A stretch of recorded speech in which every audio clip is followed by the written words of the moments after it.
Hey guys, good to see you here. I've just gone through the psychological terrain of a search. For this particular live, I wanted to wear a particular hoodie. It's sort of gray with light gray with three red stripes on it. It's one of my favorite hoodies, and I have searched my home top to bottom everywhere. Even gone out to the garage, searched my vehicle, couldn't find it there. So, I've sort of just gone through the motions of how do you search for something? Well, obviously, you start in the most likely place, but the next thing is how soon do you stop searching in the most likely place? So, I mean, obviously, the most likely place to search for an item of clothing is your closet, right? Where all your clothes are. So you search there, you search and you don't find, and then you go and look somewhere else. And then when you come back to search there, and then you don't find it again and you go away. I mean, you can argue search systematically, but if you still don't find something after a systematic search, it seems pointless to continue searching in the same place, doesn't it? Anyway, in this live, we're going to deal with a successful search, a search that was four times faster, I guess. The search for Eliza Fletcher started on Friday, the 2nd of September, and they'd found her in the morning. They found her by the early evening of the 6th. Yesterday. So it was basically from Friday morning till Monday evening. Or is that Tuesday evening? I think Tuesday evening. So basically Friday, Saturday, Sunday, Sunday, Monday, 4 days. I'm a little bit confused because it's just gone to Wednesday where I live, and I'm thinking about yesterday, but yesterday in your time was Monday. You guys are still in Tuesday. That's why it's a bit confusing. But anyway, it took 4 days, less than 4 days, to find Eliza Fletcher, the Memphis PD, whereas Kiely took almost 17 days, basically 16 and a half days. And so what's the main difference between those searches? What is the main reason why the one police department succeeded where the other one failed? Now, you could argue that, how many of you think that the California cops, the Placer County police, are inferior to the Tennessee law enforcement? How many of you think that's the issue? Kangaroo says Eliza is sick rich, that's why. You really think so? KD says, I feel the big city departments are more experienced. That's an interesting one. Thanks, Terry. Thanks a lot. Yeah, Monday evening.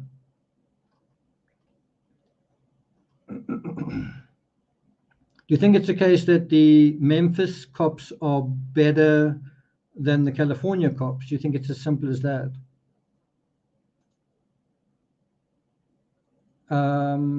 Dorian says people came forward in Tennessee.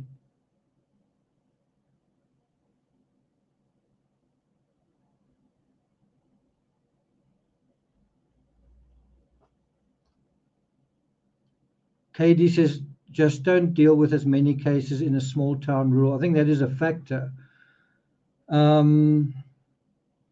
If you think about where Kiely was eventually found and where Eliza Fletcher was eventually found, do you think they're comparable? Do you think it's a comparable search in that sense?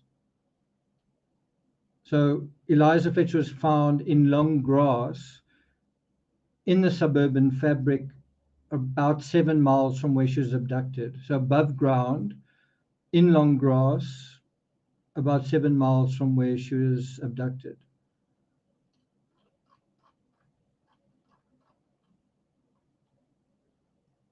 Dorian says his relatives came forward. Empath test says definitely cell data.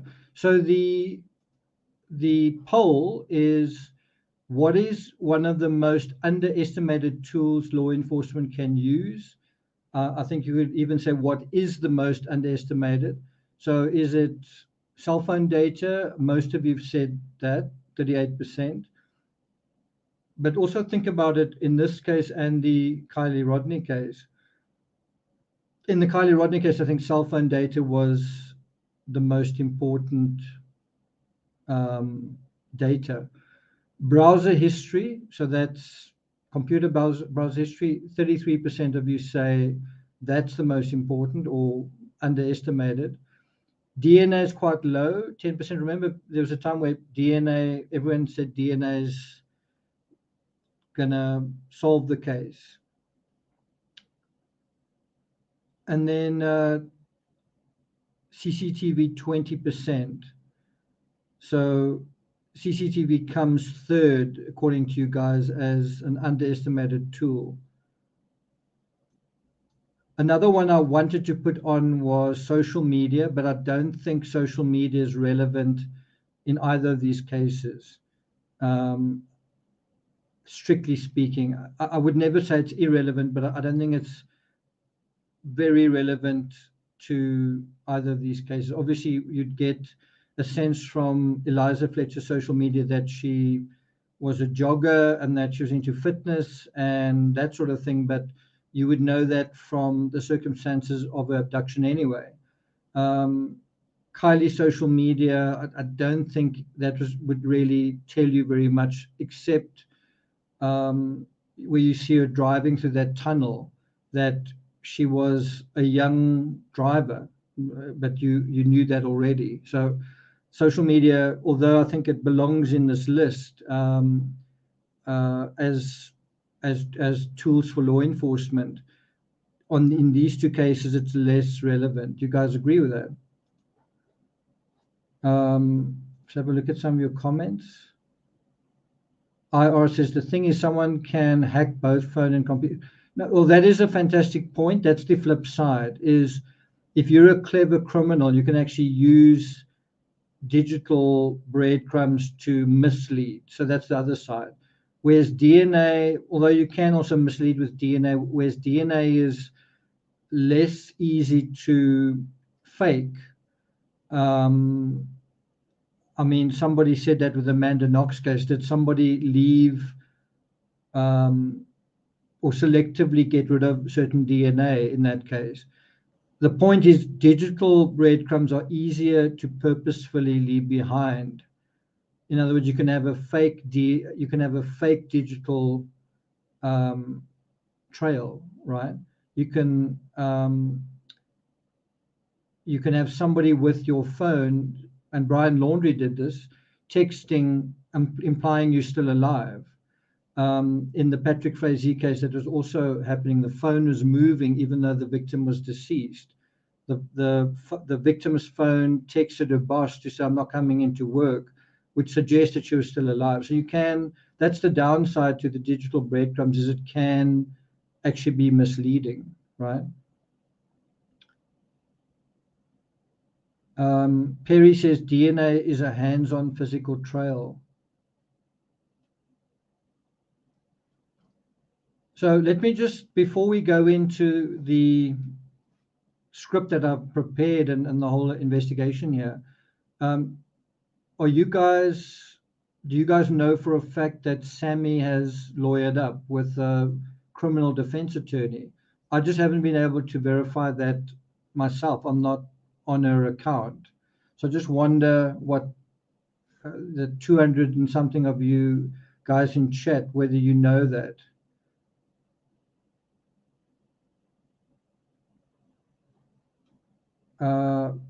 Surya says it's 11:47 here in South Australia. Is that sort of noon? I presume that's noon.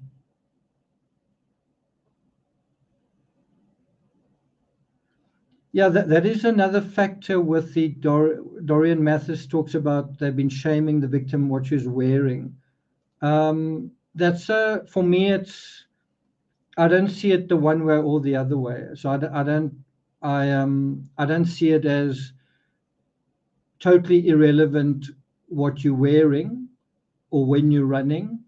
And I also agree that you should have the right to move around in your city whenever you want to. I mean, I sometimes go and and buy milk at 2, 3 o'clock in the morning. You feel like, well, I should have a right to be able to do that.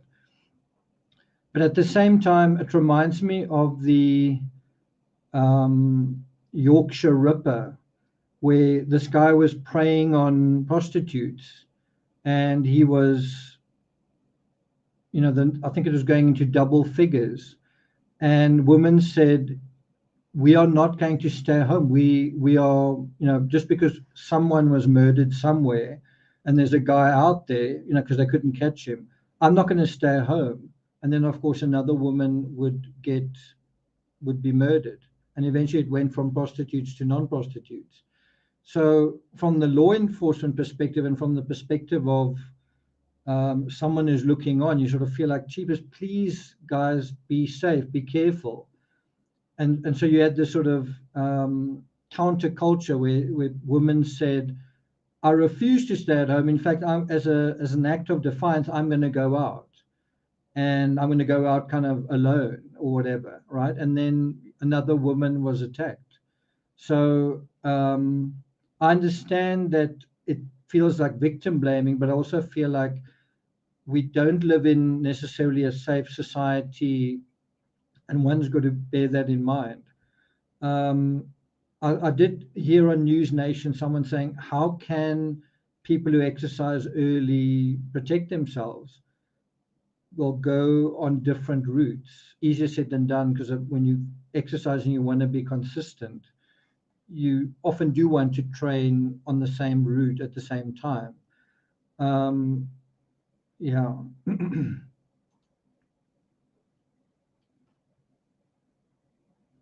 Looking at some of your comments here,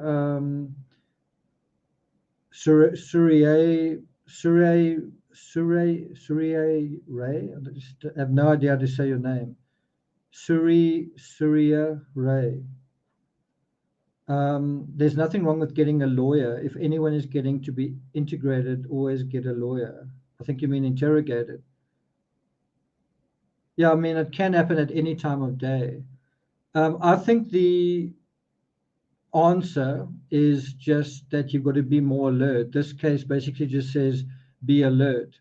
I think if you are, especially if you're a woman, if you're running and there's someone in front of you and you kind of alone on the street and there's someone in front of you on the street, I think you've got to, in a way, assume the worst, like rather cross over or turn around and run the other way. Don't assume that you're going to be safe.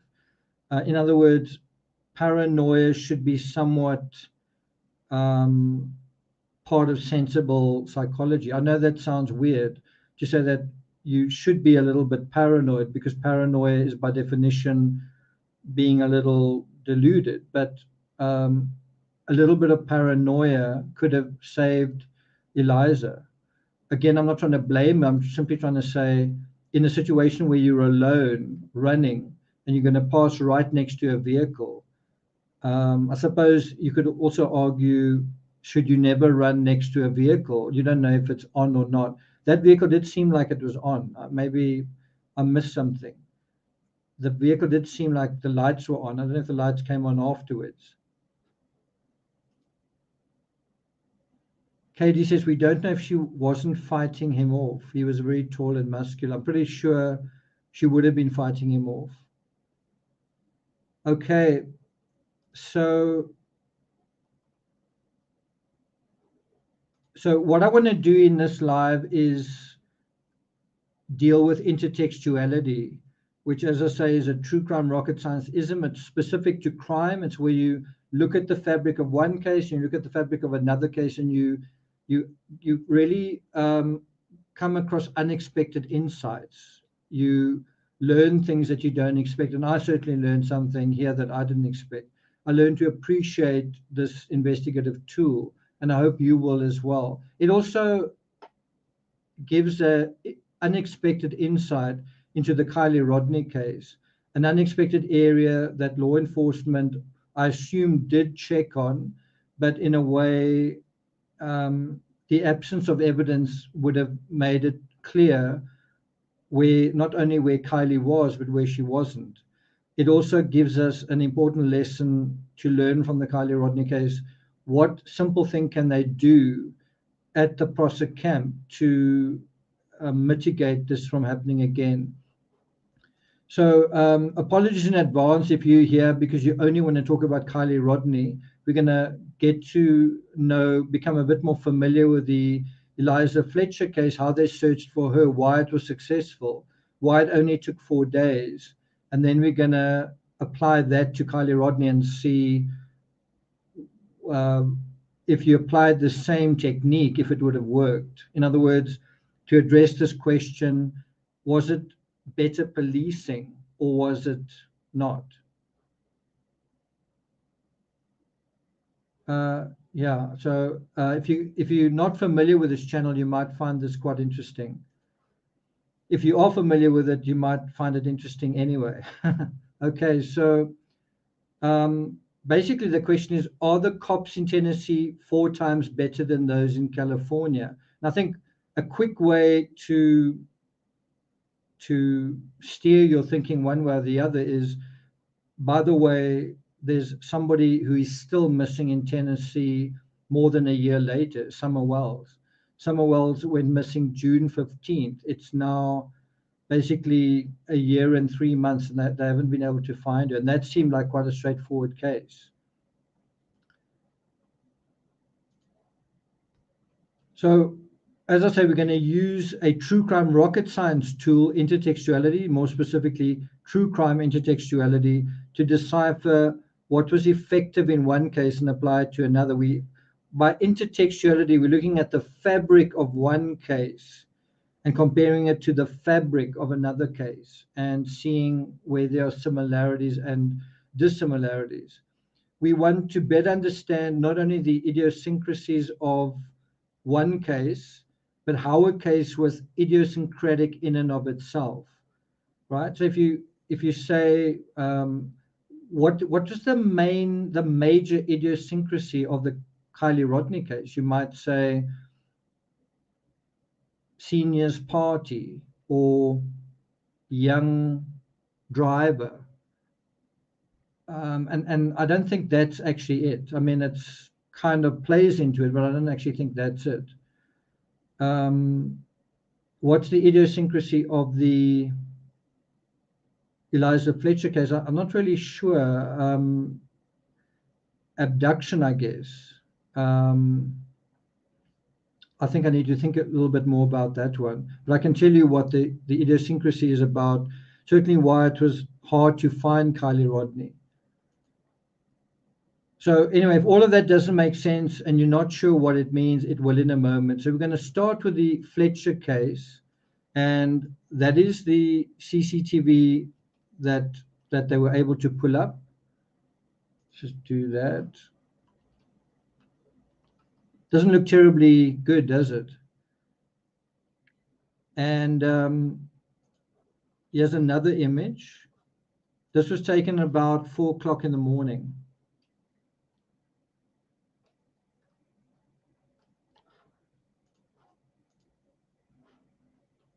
And one presumes they could tell from this footage the make of the vehicle. I think it was what was it? Was it HM something? Yeah, it does look like the lights are on, doesn't it?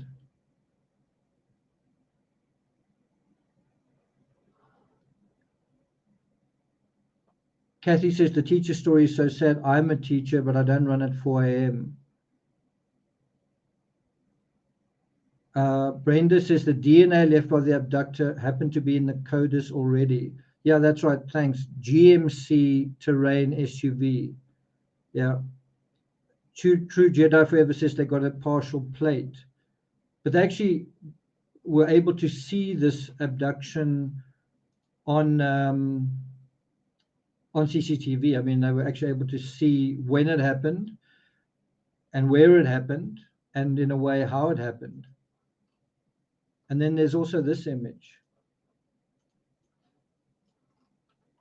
To me, this image suggests that they had multiple CCTV, not just one source of CCTV at the scene, but actually multiple.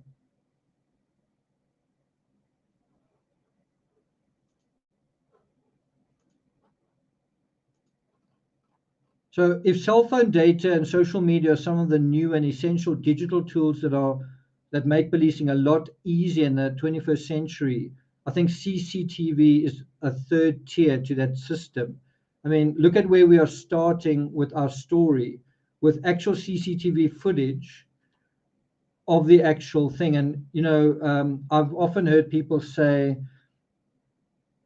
in exasperation, say basically, well, what do you expect in this court case? Do you expect a video proving that someone did something? You know, almost like saying that's like the Holy Grail. Like, what do you expect us to prove? Do you want video of something actually taking place? And funny enough, that was brought up in the Depp versus Heard trial, just saying, wow, is the only way that you can accept something if you've got video evidence? And well, this is it.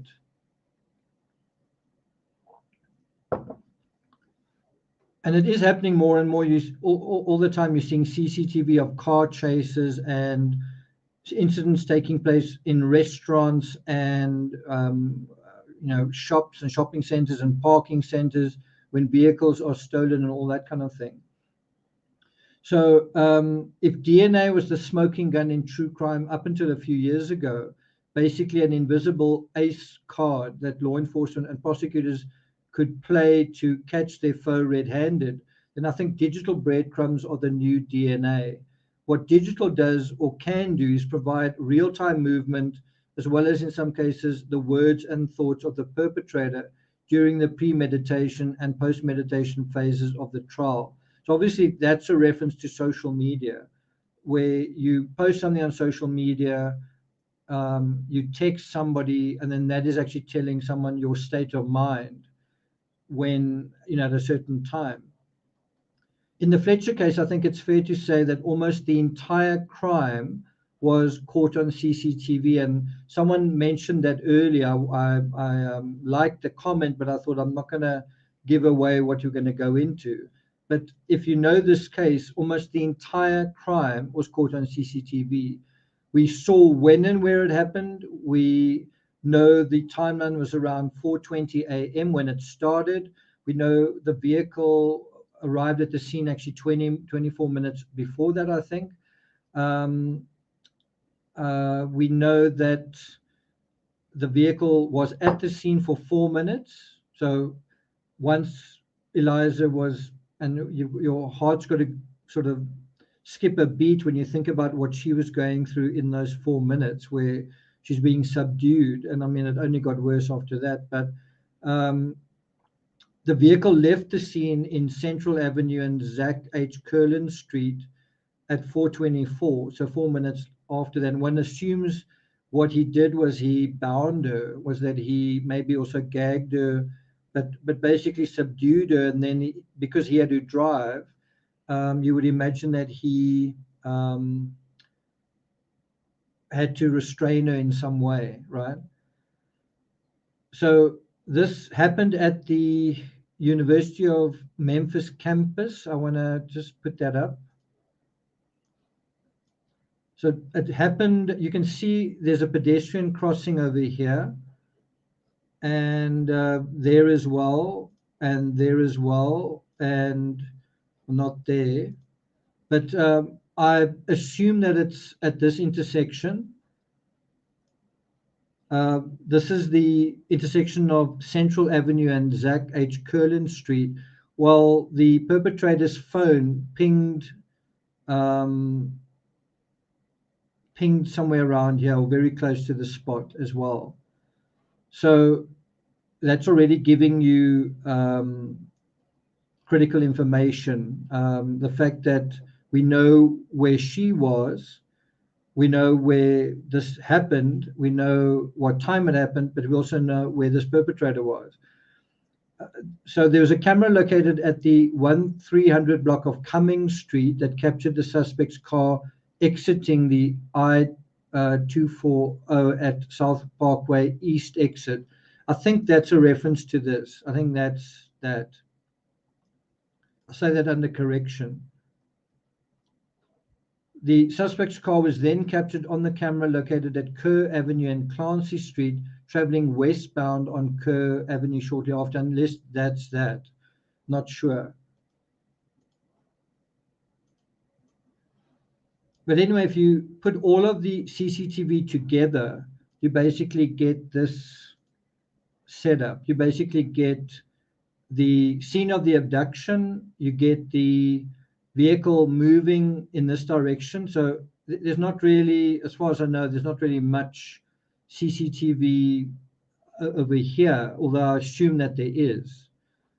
But it picks up a lot in this area.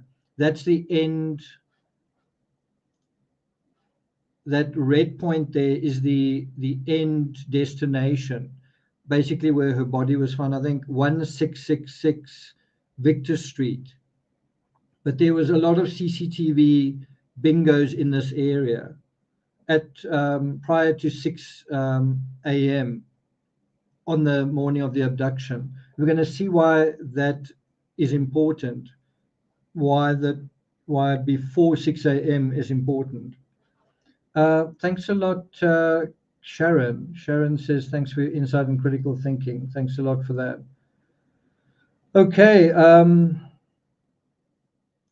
Stephanie says, Julie had a good thought. Maybe he was scouting for a young college student. I think that's possible. At 4 a.m., I don't think so, but it's a good thought. I think he'd seen her there before, and I'll explain why I think that in a moment.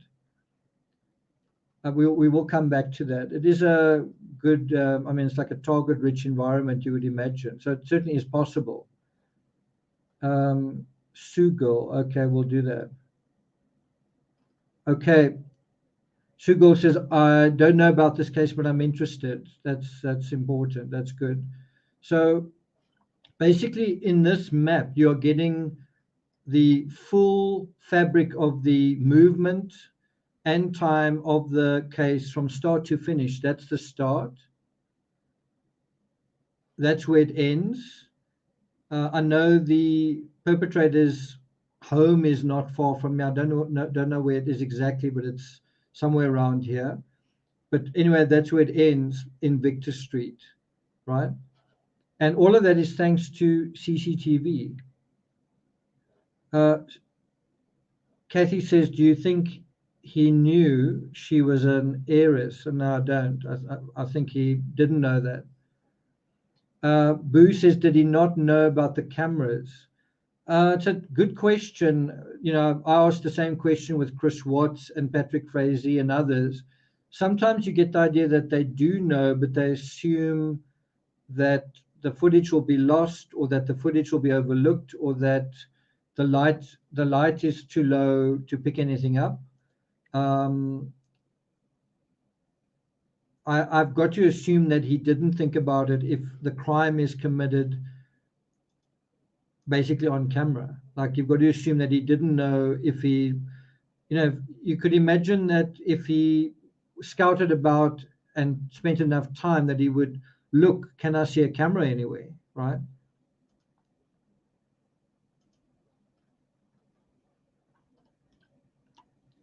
But like with the Chris Watts case, he knew his neighbor had a camera, and I guess he assumed it wouldn't see him. Wrongly. It's a sort of wrong assumption. Okay, so So basically, you can go through the affidavit and describes the exact movements of the car. It goes through Kerr Avenue and Clancy Street. It then turns southwest into Havana Street. There's a camera located at the 1600 block of Havana Street, captures the car turning south on Marjorie Street. That's sort of all over here. The car proceeded to turn westbound into Person Avenue. So, all of those little things you can kind of capture just in that. But even if we didn't have CCTV of the vehicle and the abduction itself caught on CCTV, we also know his cell phone pinged at 3876 Central Avenue at the time of Fletcher's abduction. So the way to really use CCTV is in combination with cell phone data. That's when it becomes really effective. It also becomes even more effective when you use it in relation to social media, right? So in other words, when you overlap the digital signature, so cell phone data, browser history, CCTV, then it becomes extremely effective. Now, someone on Patreon actually said that she worked as a CCTV operator for law enforcement. It was just saying, it's incredibly laborious work. You don't know what you're looking for. You are essentially looking for a needle in a haystack. You are presented with a huge amount of data, a huge amount of video, and now you've just got to find something. And it may seem like CCTV is like the Bourne Identity, where you hit a few keys and you are turning satellites and your cameras are zooming in on someone who's running around us all in real time. The reality of CCTV is it's huge amounts of video, like hours and hours, sometimes like 24 hours, that you've got to go through and you've got to figure out. In other words, you're going through 99.9% in order to find the 0.01%. So it's very, very labor intensive. In hindsight, it seems very clear and very easy. Oh, he went this route. And obviously, once you start finding your perpetrator, from then on, the tracking becomes increasingly easy. The thing is, when you don't know where he is, finding him is very, very difficult. Does that make sense? When in other words, when you don't have the end result. So I think the same applies to social media and texts.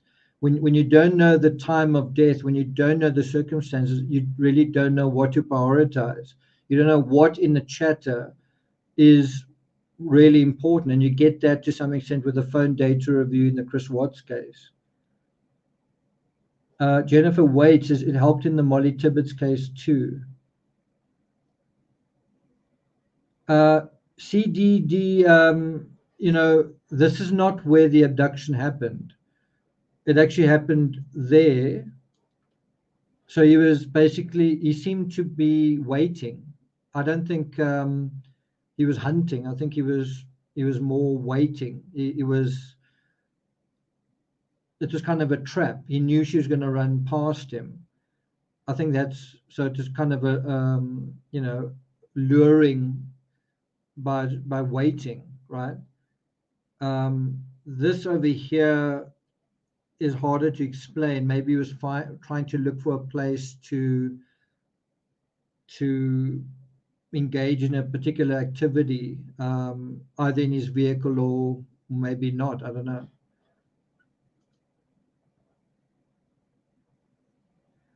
KD says, can't that be fed through a computer algorithm to sort out the images?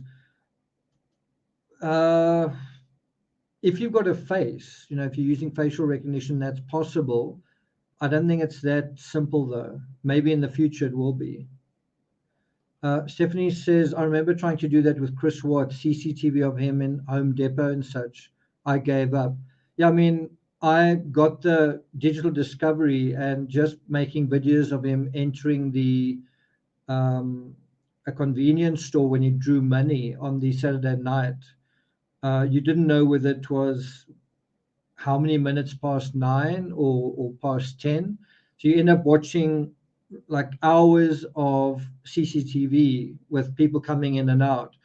And even though you know it's within basically an hour, it's very difficult to actually find him when it's just 10 seconds in that period, 10 or 20 seconds. Dorian Mathers, thanks a lot. Yeah, he was waiting for 24 minutes. Yeah. Okay. So, like I said, we've got the cell phone ping that also puts him at the scene, right? Where is that now? I don't know why that's not coming up. Cell phone ping, where are you?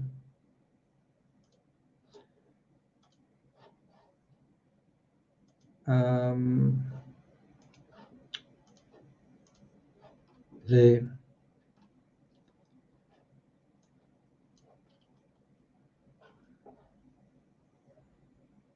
So, if you're a criminal and you say, okay, I get it. I'm going to avoid CCTV, and I don't want my cell phone ping to give me away, so I'm going to turn off my phone.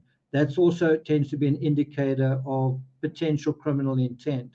Did this person who's perhaps a suspect suddenly turn off their phone, right? Did they put their phone into airplane mode unusually?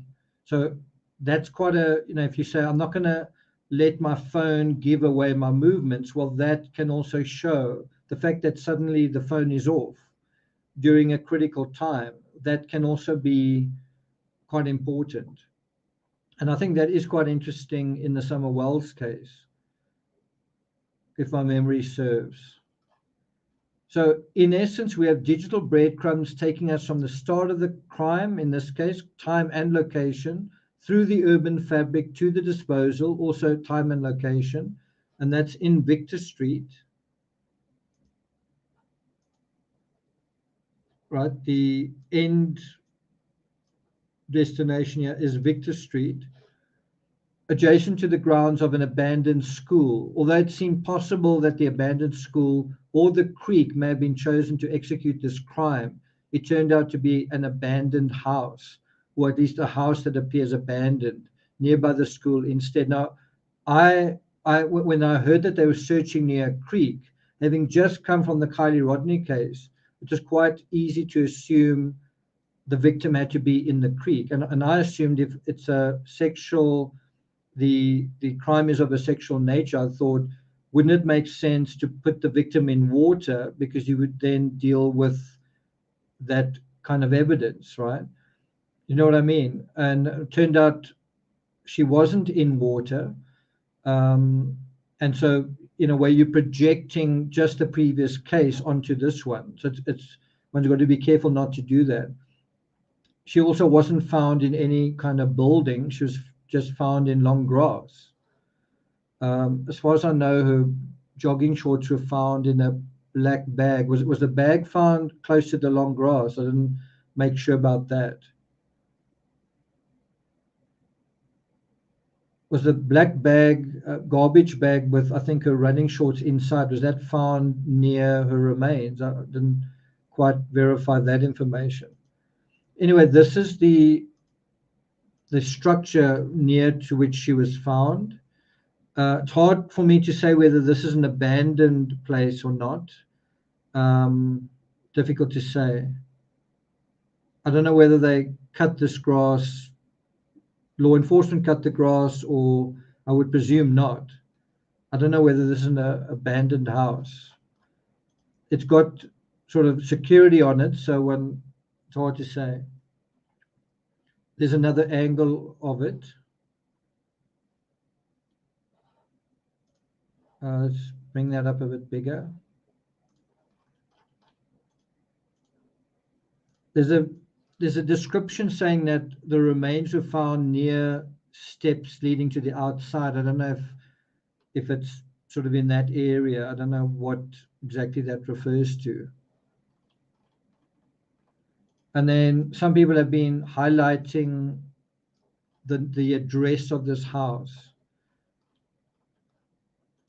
This is another view of the same address from several years ago, and you can actually see here how the urban fabric has basically disappeared here. I think the school is nearby, the abandoned school, but you can see there's not much of an urban fabric that remains here. So the dump site was 17 minutes from the abduction site. That gives you another idea. Now, I don't know if you guys remember yesterday I was saying an abduction by definition is taking someone from somewhere to somewhere else, right? An abduction isn't just you take someone, you don't take someone and stay there. It tends to mean you take someone who's wherever they are, and maybe they want to go from A to B, but you don't let them get to B. You take them to C. That might sound totally obvious, but you've got to apply that to Kiely Rodni. Was Kiely Rodni taken somewhere where she didn't want to go? Right? Was Kiely Rodni taken 7 miles away into a totally different environment? I mean, ultimately, I think Kiely Rodni ended up where she didn't want to be. But if you look at this scenario here, she was on a running route going a certain way, and you can say for sure that where she ended up was totally not where she meant to be in terms of the location. Whereas with Kiely, if you make that same argument, well, if she took a wrong turn, she's still going along the same road. I mean, it's not like someone has taken her to a totally different location in a deliberate and intentional way. Does that make sense? Marianne Sarah says, how frightening for her. I'm shaken by this. Yeah. Stephanie says, later that night, a discarded trash bag was found a few blocks away. Okay. It just seems so clumsy. Like you would think, wouldn't you throw the trash bag in a dumpster or bury it? The fact that it's just found just makes you wonder. Anyway, thanks for that. Maybe it was actually found in that dumpster. Terry says, I read that too, possibly near McDonald's. Yeah, it does seem sloppy. So just to reiterate, the dump site is 17 minutes or 7.3 miles from the abduction site. Now, again, let me just apply this to Kiely Rodni. If you want to say the same thing happened there with Kiely Rodni as happened here, then you're kind of saying that whatever happened to Kiely happened less than a mile from the campground, less than a mile away. Now this person took his victim about 7 miles, right? And this is in an urban fabric. Don't you think it's taking a bit of a risk if you're an abductor and you take your victim, whatever, less than a mile, but leave their remains less than a mile from the original point? Don't you think that's taking a bit of a risk, especially if her mother has been contacted, mom, coming home, and you don't know what contact she's had with friends, and maybe there's an after party? Why would you stick around that area? Does that make sense? Why would you be close to this area? Why wouldn't you make a real attempt to get into an area you know quite well? I hate to make it that personal, like, well, I'm committing this crime. An area that the perpetrator is very familiar with, but also an area that is now in a different area, right? Not the same suburb, not the same campground, not the same basic area, right? The point of an abduction is you take someone away and then you get away without being seen. You're not going to stick around, right? That is true, though. That is true. That's also true. That's also true.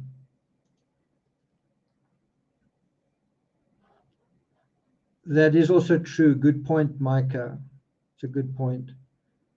So animal psychology is sometimes a useful insight into what someone who's operating in a very primitive way, the way they may think as well. So that's definitely a good point.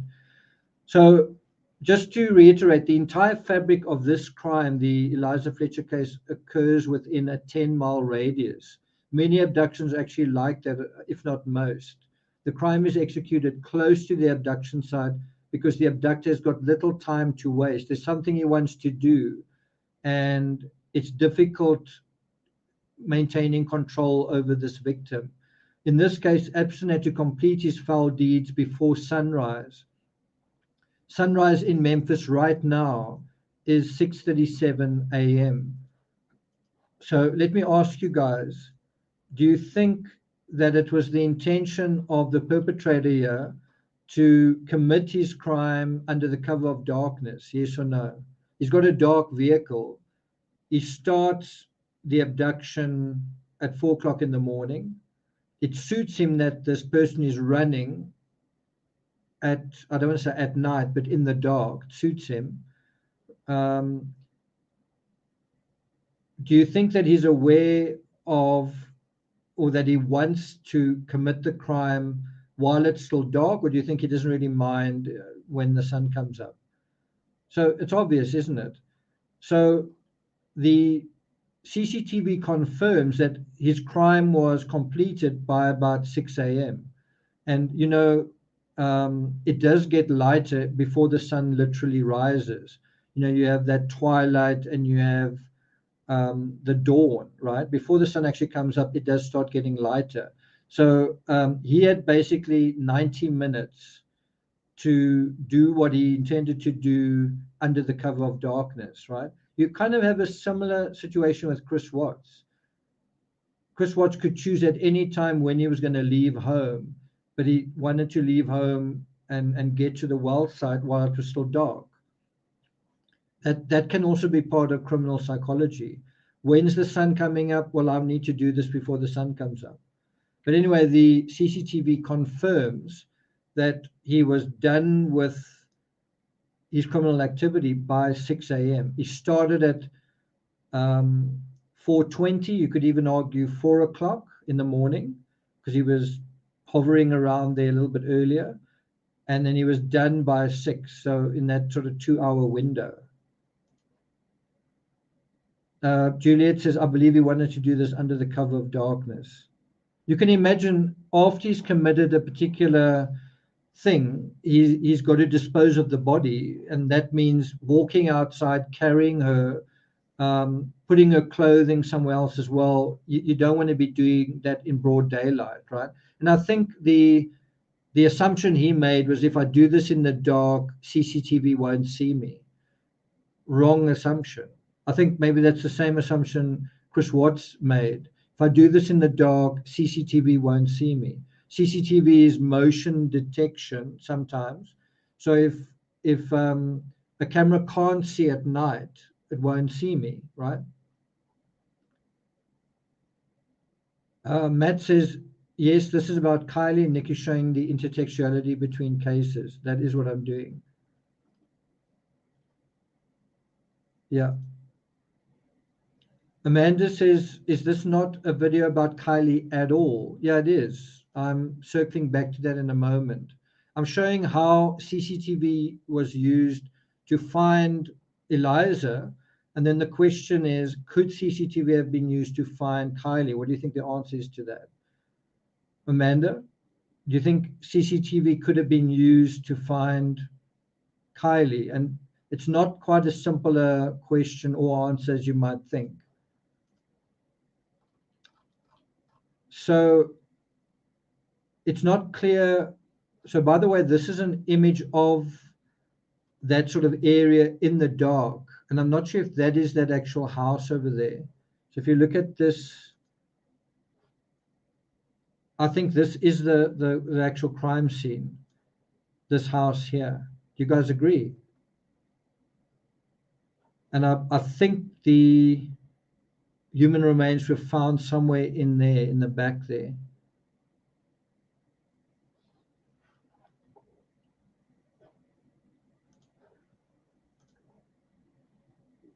So as I say, it's not clear whether the act itself was perpetrated at the same scene as the disposal. I would imagine that it wasn't. In other words, the perpetrator seized his victim, drove to somewhere within the urban fabric, committed a crime. So he drove somewhere. Where's that map? He drove somewhere here, committed the crime, and then drove to the disposal site. That's an assumption I'm making.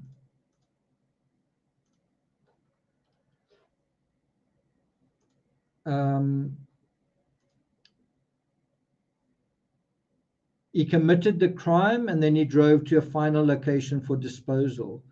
At night or under the cover of darkness, the area where Eliza was found looks like this. You can see just how long that grass is over there. So one question that arises, I've got one paragraph left, then we'll deal with Kiely Rodni.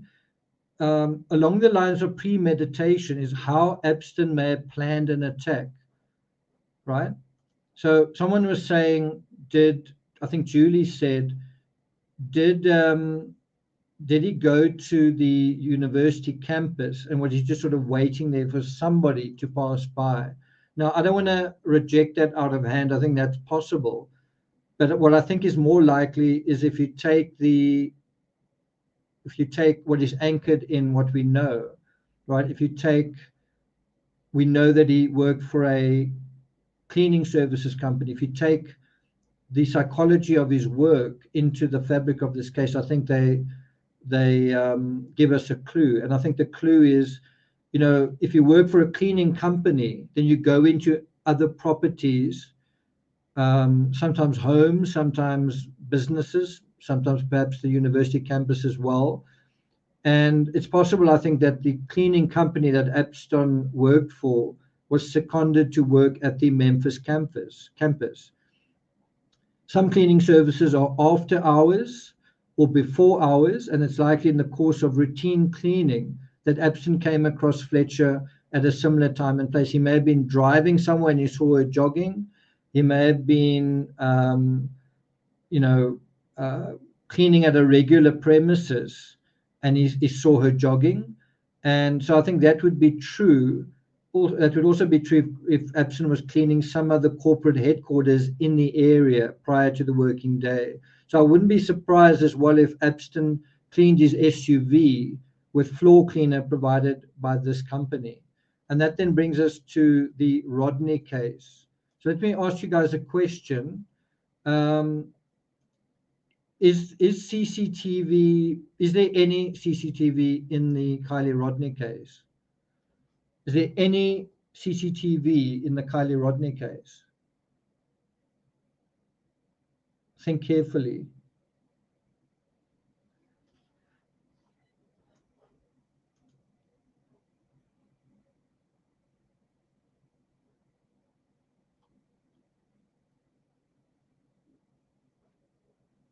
Is there any CCTV in the Kiely Rodni case? There we go. Well done, guys. So it's this image here.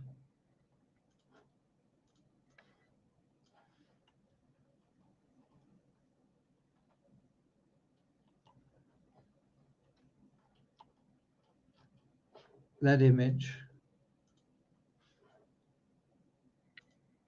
And as a true crime writer, I'm also always very aware of the last photo of anyone, because that gives you, a last photo compared to a text.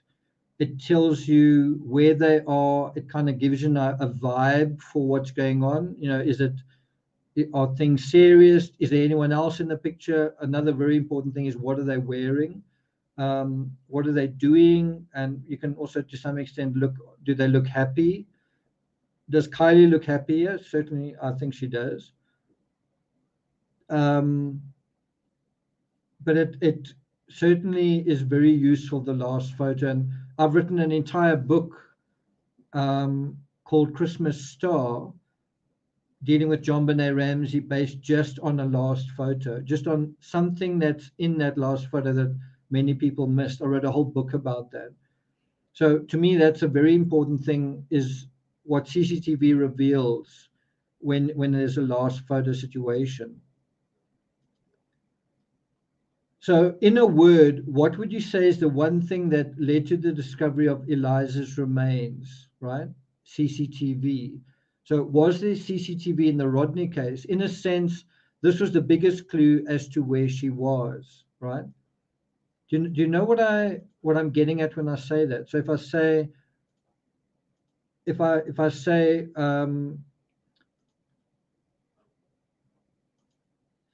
how can I put this? Let's just do that. So if you juxtapose the Kiely Rodney case with the Eliza Fletcher case, and you say CCTV was the big factor, the big tool, the big underestimated thing in the Eliza Fletcher case, while it wasn't in the Kiely Rodney case, is that the end of the story? So in other words, yeah, you need to use CCTV in the Eliza Fletcher case, but sorry, you can't. It's not going to be relevant at all in the Kiely Rodney case. Actually, it is relevant. Do you guys know in what way it's relevant? Yeah, so there we go. Firefly says the lack of any further CCTV showing Kiely after the fact. So the fact that you're not getting any CCTV of Kiely in Truckee, like after midnight, the next day, the next day, the next day. In other words, there's Kiely on CCTV at 6 p.m. and then nothing, right? Absolutely nothing, not even like after midnight on the 6th, right? That's already telling you something, right? Does that make sense? The lack of CCTV is telling you something.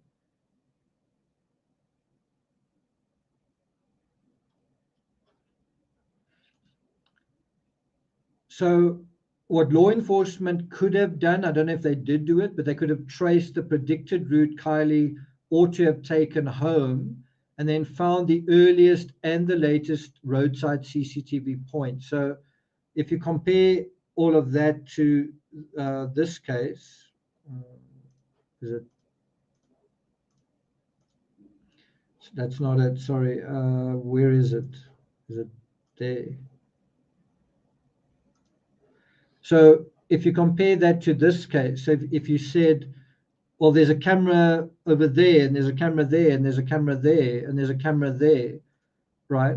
So if you apply this to the Kiely Rodney case, and you say, well, there's a roadside camera, and ATMs can also record sometimes roadside things, and often gas stations have the same thing.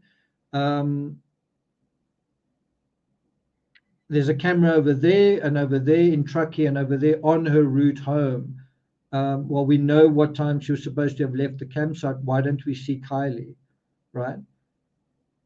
All along, we know where she's going or supposed to be going. This is the route home. Another line of inquiry you could have said is, where was an after party, and you follow that route. Well, where are the cameras there? Well, you follow them, and so where's Kiely, right? So the lack of CCTV is also going to tell you something, right? Penelope says Kylie's last cell phone ping was also ignored. She was right there. Yeah. So I think in this case, the digital, in the Kiely Rodney case, the digital aspect was underappreciated. That was maybe the biggest fault. So coming back to what I said earlier about this person that that commented on Patreon saying I worked on the CCTV site for law enforcement, it was incredibly labor intensive. Well, all they had to do was find these CCTV points on Kiely's predicted route, and all they had to do was confirm her vehicle passing those points after midnight on August 6th. It wouldn't have been easy. Given all the other seniors on the road that night, they would have had to exclude that vehicle and that one and that one. They would have to deal with the convoys that were moving. It wouldn't have been easy, but in theory, it may have been relatively simple. Again, it's hard to say, because this took place at night, how reliable the CCTV would be at seeing the vehicle. And obviously, in this case, it was reliable. One thing I don't think law enforcement are acknowledging is they probably tracked Epstein's route all along this route. It's not just at the end. I'm sure they tracked his route through, like doorbell cameras all along this route. But even if they didn't, all they really needed to do was focus on his movements over here. But I'm pretty sure they would have tracked him down that corridor as well. So do you see the most important tool in the Fletcher case was entirely absent in the Rodney case? There was CCTV from Truckee prior to the abduction, the last photo. There was also approximate CCTV in terms of the footage of seniors, not quite the same thing. But in terms of actual CCTV, there didn't appear to be any. That was a major clue in and of itself. So I always say in true crime, the absence of evidence is evidence. So the fact that there was no CCTV of Kiely, if you'd looked, would have been a big sign, okay, she never made it into Truckee. She never got back onto the road, right? So you could, in a sense, you could have said to law enforcement search teams, guys, all of you go and sit in that in a building, or please don't search at all. We're first going to go through our digital evidence. So don't take a step and don't pick up a pair of binoculars or field glasses. Don't do any searching. Let's first look through our digital evidence. And if they could have done that quickly enough, they could have said, Kiely's never went into Truckee, so don't look in Truckee. Don't look beyond the campground, right? She never left the campground. And so if you knew that she never left the campground and the CCTV should have confirmed that, then you could have narrowed down your search. You could have said, well, if she never left the campground, then our search must never leave the campground. You might say, yeah, but she could have been taken in someone else's vehicle.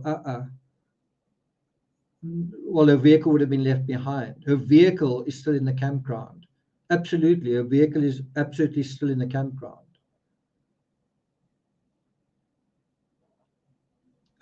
What does Connie Lucan say? Connie says, when I lived in Memphis in the mid-1980s, my home was about 45 miles from where she was found and maybe 2 miles from the abduction site. Scary. Well, that is quite scary. That is quite scary. When you hear about a murder taking place down the road from where you live, it hits home. It definitely hits home.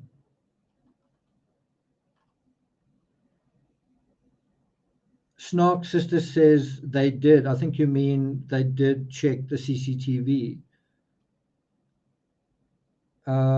Snark Sister says they stated that early on. Yeah, but I mean, they were looking for sex offenders on the weekend that Adventures with Purpose arrived. So I think it's like when I was searching for my hoodie a little bit earlier,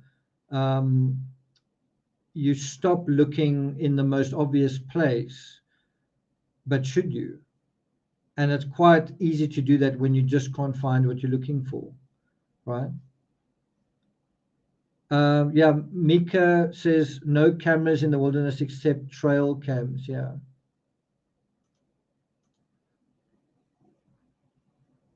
Sharon Drury, Colorado Springs, good to see you. So Rosanna, that's the next point, is they do now need to install cameras at the entrance to the Prosser camp. If for no other reason, that if this ever happens again, all you've got to do is look at the CCTV and say, you know what, this vehicle never left this premises. We need to keep searching, right? So that's how we learn from this mistake. Is a simple lesson is CCTV could have made this a lot easier. It would have shown Kiely's vehicle never left the campground. If you had CCTV at the gate, the entire search could have and should have been centered and targeted on the campground, right?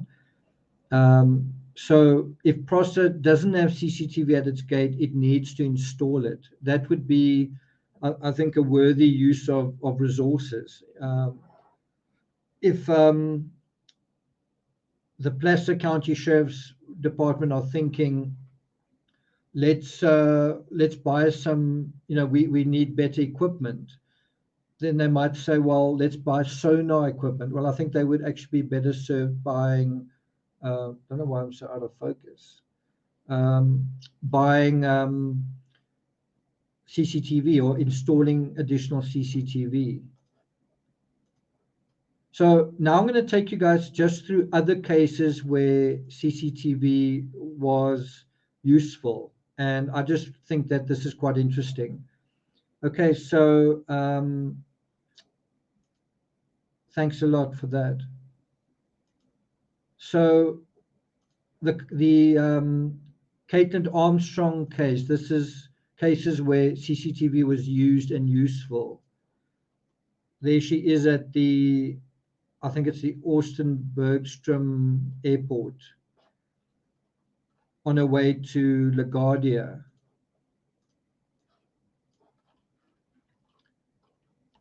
So that's Caitlin Armstrong. This is Vicky White, another recent case. Shall I bring it up a bit bigger? I think she was checking into a hotel over there. Here is some more CCTV of Vicky White. There is Casey White as well. Time stamped. This was crucial evidence in that case. The vehicle that they were using, and there it is, caught on camera, and Casey White also caught on camera. And I think it's within hours of this image, the whole case was sort of over. Then there's Chris Watts. This footage took me ages to find, even when I basically knew where it was, because it's just a couple of seconds. That's 10:19:47 where he turns in there, and then 10:21:45 when he pays, and then that's it. There's also this footage of Shanann Watts, and there was a time when there was speculation that Shanann may have drunk alcohol, and they looked at this footage to try and make out, is she walking in the way a sober person would walk? And I think most of you would agree that she did seem sober, and she was sober. Then there was also the infamous doorbell footage. This is basically also CCTV. And not everyone's aware of this, but also Chris Watts didn't drive straight home when he came back. He came via another route, and he actually disposed of possibly blankets or something and maybe children's toys on in Black Mesa, on this road a little bit further up. Then there's Patrick Frazee. I wrote a book on Patrick Frazee, Murder Most Foul. You also have Patrick Frazee caught on doorbell footage there, and his movements being followed there. He had a tote in the back of his truck. Sometimes it appears the truck moved. We found out later on that his mistress cleaned the crime scene. Well, this is where she went after that to get takeaway burgers. This image basically, or these images basically show the tote, but also show where he was driving at the time that the crime was committed. So again, to some extent, following his movements. Then there's the Suzanne Morphew case. I'm not going to go into that into too much detail. who can forget this is not CCTV though, but it's basically digital breadcrumbs. Who can forget the Jodi Arias case where she put a phone in the washing machine, but the metadata was still recoverable. In fact, the exact time stamps of these photos were still salvageable. Now, I'm not saying the Casey Anthony CCTV is going to tell you anything, but we do know that around about the time that Kiely disappeared, Casey Anthony went to Blockbuster with her boyfriend at the time. You can see that looks like the 16th of June, 2008. So on about the time that Kiely disappeared, what was Casey Anthony doing? Well, she was going to Blockbuster with a new boyfriend to watch, I guess, a video, right? There's also some other, I think this is her at a Walmart. Then obviously we're going back into true crime history. There's also the CCTV of Amanda Knox. And although it's alleged that there was other CCTV catching Amanda Knox on tape, I don't know if it was. I don't think it was ever. I don't know if it was ever confirmed. Some people thought that could be Amanda Knox, but anyway. And then think about other cases where CCTV wasn't used at all. Well, that one, Gabby Petito and Brian Laundrie. Right? Why? Because it's not in the urban fabric. Why? Because it's in the wilderness where there are virtually no cameras. And the thing that was so ironic was, even though the Gabby Petito case was playing out, basically Brian and Gabby respectively, even though they were playing out in the wilderness, you nevertheless had Red, Blue, and Bethune capturing, I think accidentally, camera footage of Brian Laundrie's van. And I think that made a big difference. I mean, if that wasn't there, one wonders whether Gabby would ever have been found. And if Gabby was never found, would Brian have lived happily ever after? It just makes one wonder. But I think increasingly, cell phones are taking the place of CCTV in a sense of, if you're in an urban setting, people taking photos. Also, dash cams. Dash cams are also playing a big role. So let's go back to the poll. What is one of the most underestimated tools? 44% say cell phone data. I see CCTV has risen to 23%. But I think you'll agree with me that certainly the Eliza Fletcher case demonstrates just how powerful CCTV can be as a tool to track someone's movements, right? You guys see that?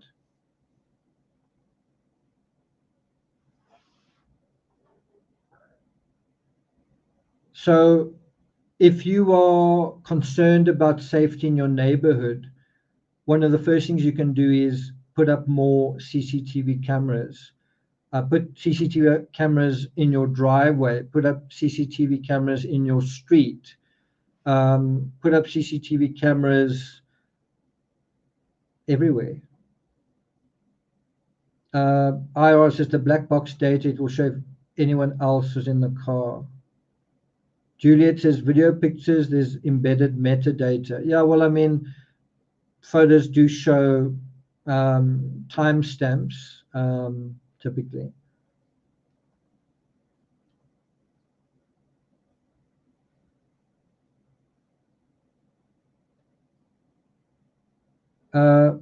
So Zounds Treetop says it wasn't that isolated an area, they would have found bones, ...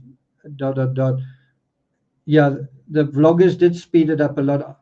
I don't know if I would say that, how can I put it? I don't know if I would say that if that footage wasn't provided, they would have found Gabby anyway. I don't know if I would say that, because I think it took, she was found on September 19 and she disappeared on August 27th. So it still took more than 3 weeks. That's knowing where the van was. So I don't know if it would have been that easy to find her ultimately. I mean, who knew that they camped where they camped? Who knew that?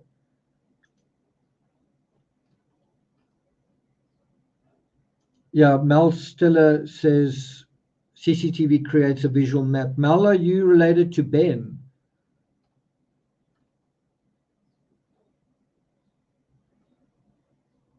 Yeah, that's a good point. Sarah Everhard, CCTV was a big part of that as well.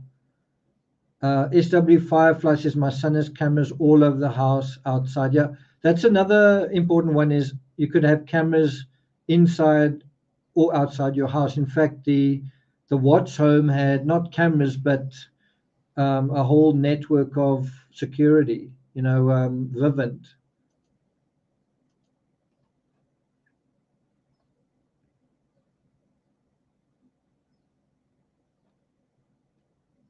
Okay, so wow, I managed to get through all of that in an hour, 16 minutes. I don't think that was too bad. Lena says there are tons of gyms to work out at without putting your life in danger. I don't know if I agree with that. I don't know. I don't know if must go to a gym to be safe. I think you can put CCTV in the urban fabric. Um, that's the one side. I think the other side is vigilance.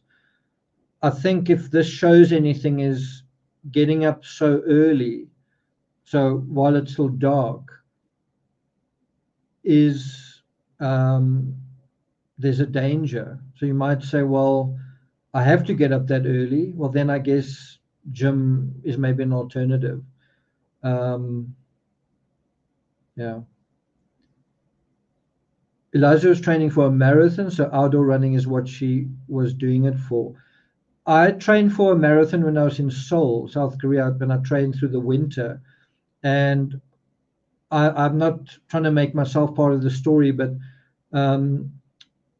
because it was so cold, I trained indoors virtually all my training. I trained so much indoors that when I got into, to run the marathon, right? It felt like, whoa, I'm moving forward. I don't know, it was such a crazy feeling. All of us got yellow vests, and all the foreigners got special treatment. We got pushed to the front of the marathon.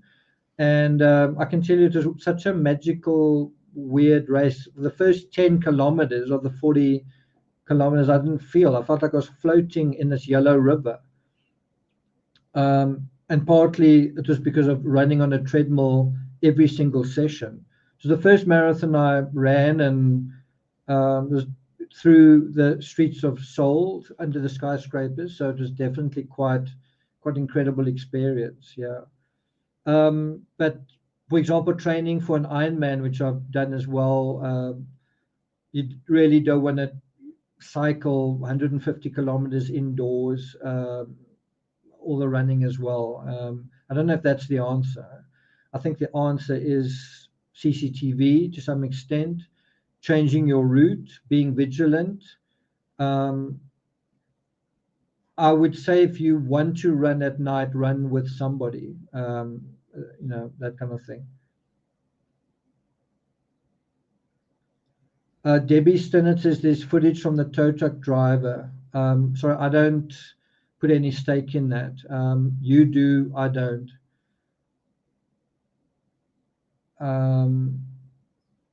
But this is Memphis.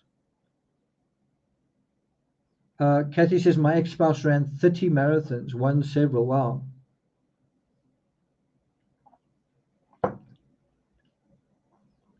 IR says, I'd like to see how she was moving on the CCTV shot. Okay. So Stephanie brought my attention to the fact that there's been talk about the direction that the Honda Kiely's Honda was pointing in. And I think that's quite an important point. Was the vehicle pointing towards the lake or away from the lake, right? If the vehicle was pointing towards land, what does that mean? So I think I'm going to maybe cover that in a following sort of episode.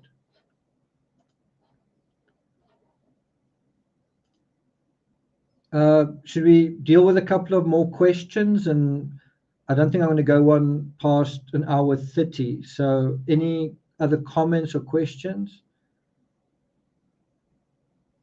Yeah, it was pointed towards the lake. I don't know about you, but I would expect the vehicle to be pointed to the nose, to be pointing towards the lake.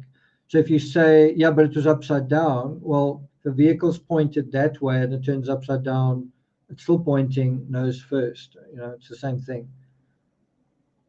Yeah, it was pointing out to the lake.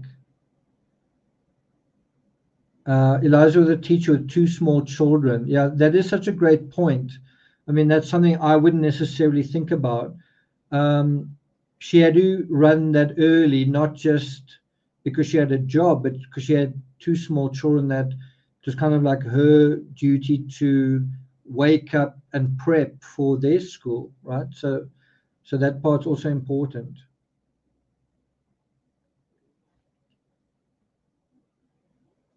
Sandy says it's sad she didn't realize the danger because she clearly could have outrun him. Yeah, I think so. Terry says, Nick, do you think she would have turned the wheel so more sideways to shore? It's hard to imagine that she wouldn't turn the wheel at the last moment. You know, if she didn't expect there to be water, it's hard to imagine that she wouldn't turn the wheel kind of at the last moment. It does actually look like the wheel is slightly turned. Slightly. Wow, Blue Hill says your Van Gogh live stream was excellent. Blue Hill, I actually made a big boo-boo there. It was supposed to be members only in terms of visibility. So, yeah, and the reason why that's the case is because the average person who watches that on my channel goes, oh no, this guy's got Vincent van Gogh on his channel, and I'm unsubscribing. So now it's not possible for most of you guys to access it, just because every time I put up Vincent van Gogh, I get minus 20 subscribers. So someone was saying that's a little bit like going into a supermarket and you don't want to buy custard, but the supermarket sells custard, and you go, oh no, the supermarket sells custard, I'm never going to the supermarket again. Anyway, that is, I guess, how it goes. But anyway, thanks for the compliment.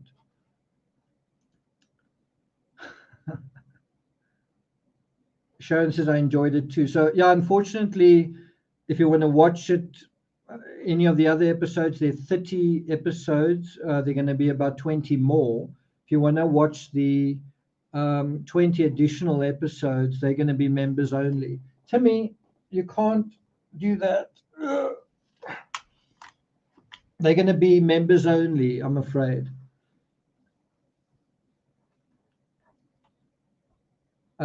Sunflower says, I watched it and tried to give a super sticker and couldn't. That's because it's members only. Okay. Yeah, I think that's about it from me. I do want to comment on the whole Sammy Smith lawyering up. To me, it's interesting that seems to have happened at the same time that the whole narrative, the Kiely Rodni narrative, is sort of drying up. There's no news, there's no sort of new developments because it's over. The investigation's basically over. I mean, everything that needs to be found has been found. Now they're just testing, right? Thanks a lot, Terry. I also think it's an interesting subject. So there's not going to be any news really in the news media. The family are mourning. The search is over.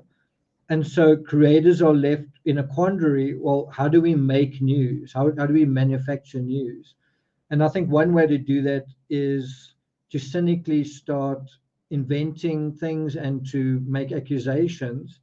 Well, that's what I think that's why I think that Sammy's lawyered up, is dealing with those accusations, which I don't think are fair. That's why I think it is. But on the other hand, I suppose you could say that was the case. Why not get a lawyer specializing in defamation? I don't know. There could be something I don't know, but I just think it's interesting at the timing of this, at the same time that the news cycle's drying up. And I know social media, I know how they work. This is a high profile case. We've gotten so much subscribers and so many views, and now what? Must we go on to something else? No, let's keep going. Let's keep the ball rolling. Well, in the absence of evidence, in the absence of a narrative, well, why not just create one? Why not just go down dark alleys one after the other? Well, these are kind of young people who want to start their lives. I don't think this is what they've got in mind for their future, right? So I just wonder whether that's why she's hired a lawyer. It's because of this news cycle. Someone says, do you still think it's an accident? I hope I can be like just as obvious as possible. Yes, I think it's an accident.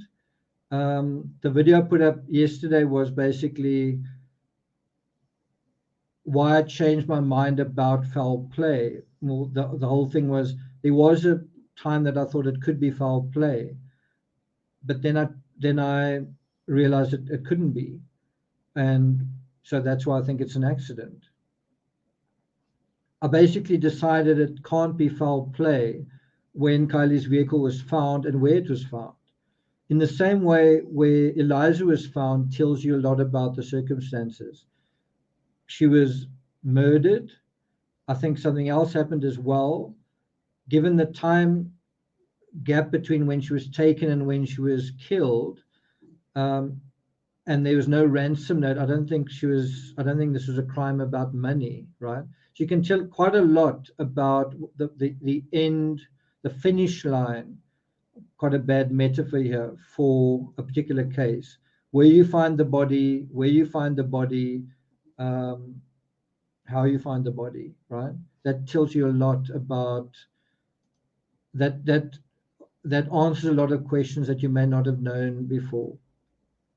So my sense is that Kiely didn't deviate from her route. She took one wrong turn and ended up in the lake. It's a simple explanation.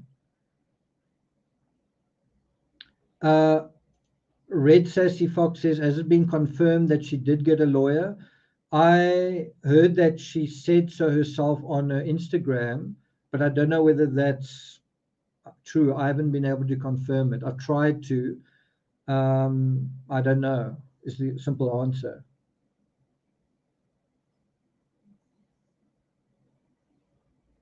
Yeah. So even the lawyer thing, I don't know, could be trying to create a story out of nothing. Some people told me that was the case. It's just difficult to confirm when their Instagram is set to private. You can kind of say you don't know because you can't see. Maybe, but it also, that's kind of the situation.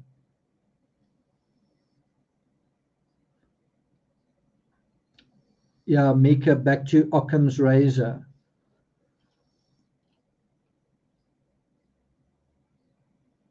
What does Matt Clements say?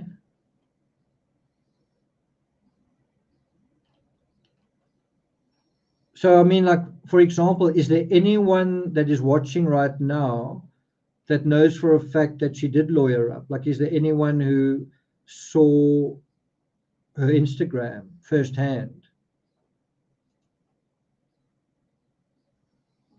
Marilyn Hendricks says, I agree with an accident after first thinking it was foul play. That's a good answer. I think you're right. I think the California Highway Patrol is investigating. I think they're kind of in charge of the investigation. I think there are other investigative aspects, but I think California Highway Patrol, it's up to them to decide was it an accident or not, and also how did the crash itself take place. So I don't think like a homicide detective is in charge of the Kiely Rodney investigation. So some people who think that it is foul play and that it is, what's the word, it is secretly being treated that way, well, why are you not getting constant updates? Because if they're looking for a murderer, why are you not getting constant updates on the status of the investigation and appealing for more news from the public and appealing to the 300 to come forward? I'm just saying, if there was foul play and you're looking for a perpetrator, why is all of those attempts, those press conferences to appeal to those youngsters to come forward, why did that just stop? I think that's an answer in and of itself. Don't you agree?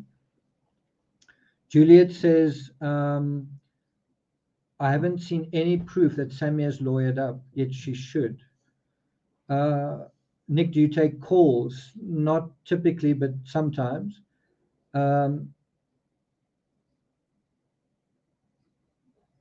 Okay. Natasha says Truckee PD and Nevada County are in charge of Kylie's case. If you really want answers to those questions, watch and listen to the very last press conference they gave, where all the applicable agencies talk on camera and they say what they know. That's the answer. They also address what they think about foul play. Get it firsthand from them. Okay, well, there's something. Marianne Sarah says, I did see a copy of a post that she had an attorney. So Marianne, can you give us a better idea where you saw this copy? Any idea where that was? Matt Clemens says, I only saw screenshots of things she apparently posted. Screenshots of her saying that she got a lawyer, I assume.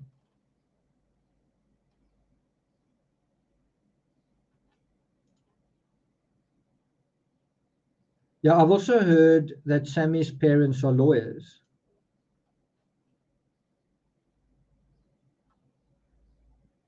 Leah Sampson says, I really want to hear your take on Laurie Vallow's son's recent arrest.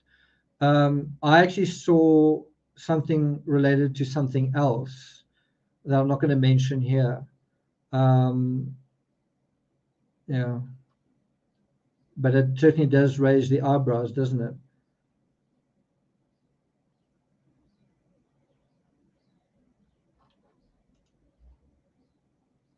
Brian says, I thought Kiely was found in the back of her car, not even in the back seat, but behind the back seat. How does that happen? Human remains float post-mortem. So if a vehicle is submerged and something's floating inside it, where is it going to naturally float to? Dolly Vision showed a screenshot. It looked authentic, but I don't know. Okay, so that's a great. I'll follow that up. Dolly Vision. I'll follow that up. Someone's using a screenshot as a thumbnail. Okay. I heard her dad is a detective.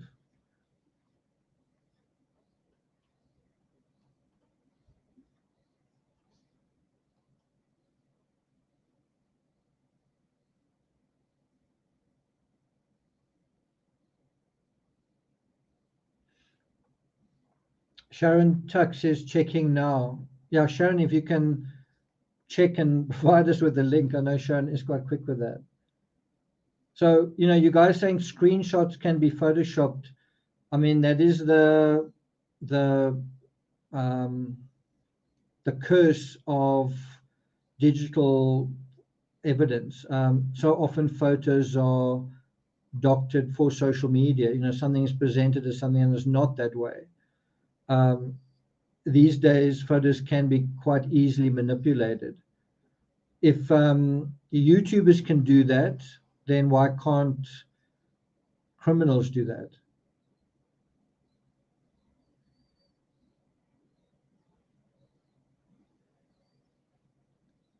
Terry says, why would Sammy get a lawyer? Getting a lawyer be suspicious, given the negative things being said about it?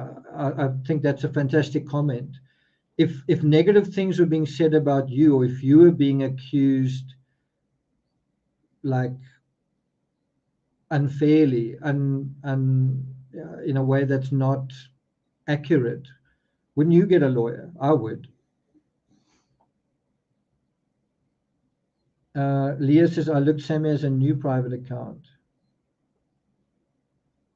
Bed crime stories also posted a screenshot. So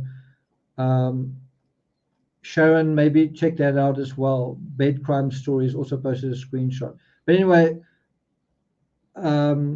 it seems like there's some truth to that rumor. If no one said they'd seen any of that, then you would wonder. But it's hard to be any more explicit than posting on your own Instagram what's going on. I mean, that seems like quite a clear communication.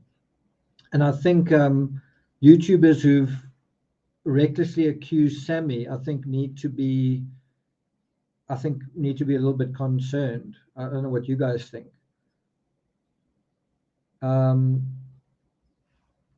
2441, what's that?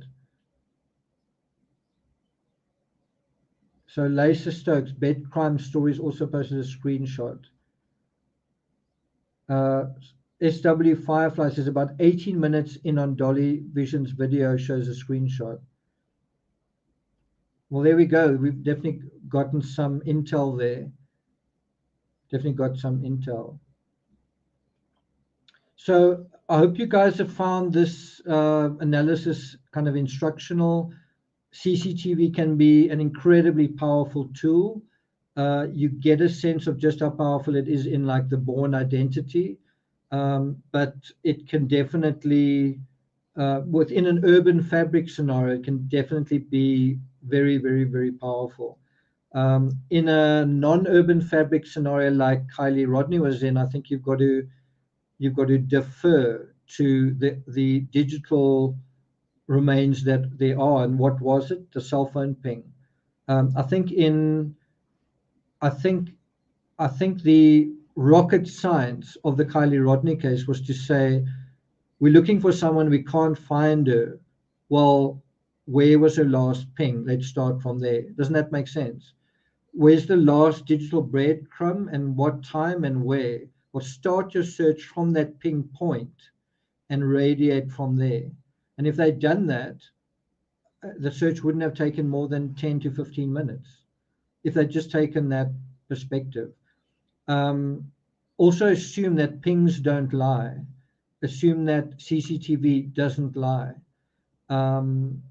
Witness accounts can be iffy, like I think we left sometime after midnight. Well, a ping gives an exact timestamp. CCTV gives an exact timestamp.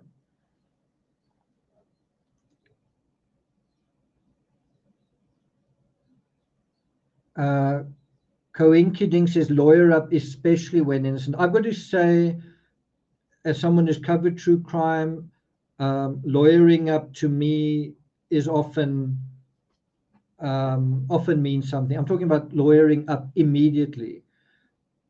But in the Eliza Fletcher case, Eliza's husband lawyered up, deleted his Instagram or deactivated it, and I don't think he's involved.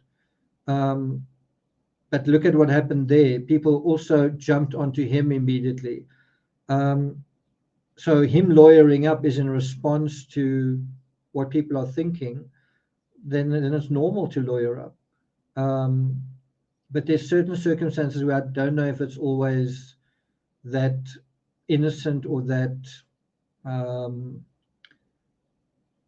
can think of a lot of cases where people lawyered up and they were guilty, but then there are also cases where someone doesn't lawyer up and you think they should have, like Chris Watts. Alec Baldwin also spoke quite a lot to the sheriffs without lawyering up. You would imagine he would have lawyered up.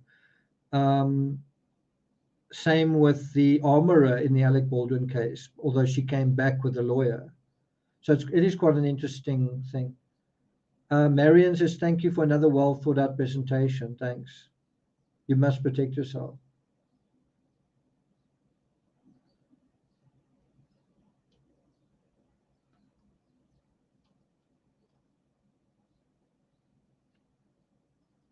Okay.